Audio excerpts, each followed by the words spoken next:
Hey sports fans, welcome back to the Fool Show. Just doing a little recap of Michigan's victory over Michigan State. A dominating victory in the end of the score. Into the game, the score obviously dictated that. But this was a classic Michigan State game for the first, I would say first half, especially the first quarter. The first quarter, no team could really do much. Michigan had a drive and then a punt, then a turnover on downs. Michigan State took the opportunity, went down and scored a touchdown. Nice play there, up to the seam to the wide receiver, and then it got ruled overturned. It wasn't a touchdown. Then the next play, they had a nice misdirection play for the touchdown. And there you go. It's Michigan 7-0.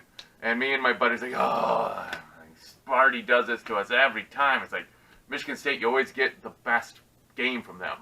As a Michigan fan, you always seem to get the best game from Michigan State. And, it's 7-0, and Michigan just started clicking a little bit. Patterson ended up having the all-time record in the Michigan record. I don't know if it's all-time versus Michigan State, if they might be, I don't know. But the all-time passing record in a Michigan State game, 384 yards, 4 touchdowns, and he really started to throw really well. The first half, again, he's not the most accurate. He can make plays, but he's not like pinpoint accuracy. A lot of times the passes are behind him and the receivers are making good adjustments. But he really got into his groove. You really saw that on the Nico Collins touchdown after, I think, the first interception by, or maybe that was a blocked punt. But he just, threw it right where it was supposed to be. Obviously, you can't complain for 24 of 33 for 384 yards. And it was just wonderful to see Michigan play that type of offense. Coming into the game, I knew Michigan State was good on the rush defense, the pass defense. They were more susceptible. So I'm really happy Michigan attacked via the pass. And I think it's a sign that Harbaugh is letting go a little bit of the reins, a little bit more, that Josh Gaddis is getting a little bit more power in the offensive landscape. There were still times where I just didn't understand what the offense was doing. It was 14-0. Michigan had it like almost first and goal. It was 1st and 10 at the 11. And they ran the ball straight up the middle 2 times in a row, right before half, and had to settle for a field goal. I don't understand why they all of a sudden just abandoned the pass, which had been working the whole second quarter. Let's just abandon it. It didn't make sense. And just another question. I know it's hard to question when you win 44-10. I know it's hard to question, but why is True Wilson leading the team in rushes? Did they not want Charbonnet or Haskins to get injured? Is that it? And that's the only reason I can think that True Wilson had 10 carries, the most on the team. And most of them were up the middle for 1 yard. I didn't understand that. And when True Wilson was in there, I expected Patterson to be out of the game. But he wasn't. I just got to say, there's always a chippiness to this game, and I obviously view all of it through my Michigan bias eyes. But it was just a lot of fun. You get penalties going back and forth. You get cheap shots like the one on Patterson. I was really hoping, maybe there'd be some retribution, but there wasn't. Like, someone just laying out little worky as he was in till the last snap of the game, basically. But it didn't happen. But I don't understand why Patterson played so much, but he did. And I guess maybe it's because you're seniors. Maybe that's why True Wilson played too, all the way. Got so many carries. Focusing on the aggressiveness.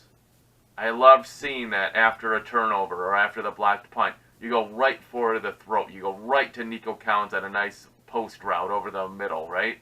I loved it where you see at the end of the game's in hand, you see Patterson go down on like the read option, and instead of running the ball, he threw to wide open Johnson for that last touchdown. I just love that play. I'm loving seeing the speed and space as you see your wide receivers doing the swing routes, or what, I don't know, the sweeps, I should say, the sweeps. Like, we hadn't seen those, and then Michigan broke them out a little bit more today. And wide receivers are just getting open. Again, that goes back to Michigan State's poor defense. No doubt, Michigan State's having a down year. I'm not going to say, like, this was one of the best Michigan victories ever. I'm not saying that. Don't get me wrong at all. But when you beat your rival and you soundly beat them, and that's 2 years in a row where Michigan held them to one touchdown in each game. Today they got the field goal as well. That's just a good, direction for the rivalry as a Michigan fan.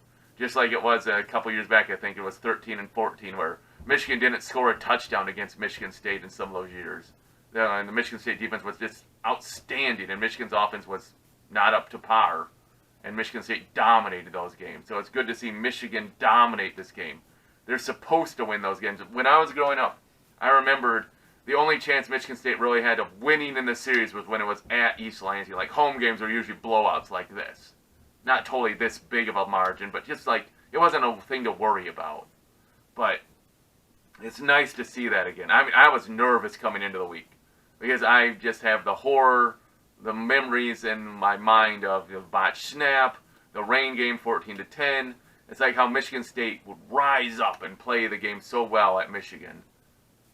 And for a quarter they did. And then the mistakes of Michigan State started rearing their ugly head again for the Spartans. Drop passes, obviously picks off of receivers' hands, get picked off, poor throws. What's true, Lewerke has great throws and all of a sudden he just like throws lame ducks. It is a little confusing. I'm not sure the reason why, but I wouldn't know. That's a ramble. Michigan State crushed soundly by Michigan. Great victory for me as a fan. Great victory for the Michigan fan base as a, check that mark off of now Michigan's won 3 out of the last 4 in the series. It's the first home win versus Michigan State in the Harbaugh era as coach. So, great. What are your thoughts about the game? I mean, what were you thinking was going to happen before the game? I didn't think it was going to be a blowout. I really didn't. I thought it was going to be kind of like, 2-score game, 1-2-score game going into the fourth quarter. What did you think it was? Let me know in your comments below. Obviously, I would put Ronnie Bell as the star of the game. Patterson played very well, nothing against him. And there you go. And you get ready for Indiana because you have the ultimate trap game. The past 3-4 years, this is the ultimate trap game. Indiana before Ohio State. And Indiana's not bad. They just went into Happy Valley and lost by 7 points. And they're 7-3 on the year. They're not a bad team. Michigan's got to come out focused and ready to play. So let me know what you think.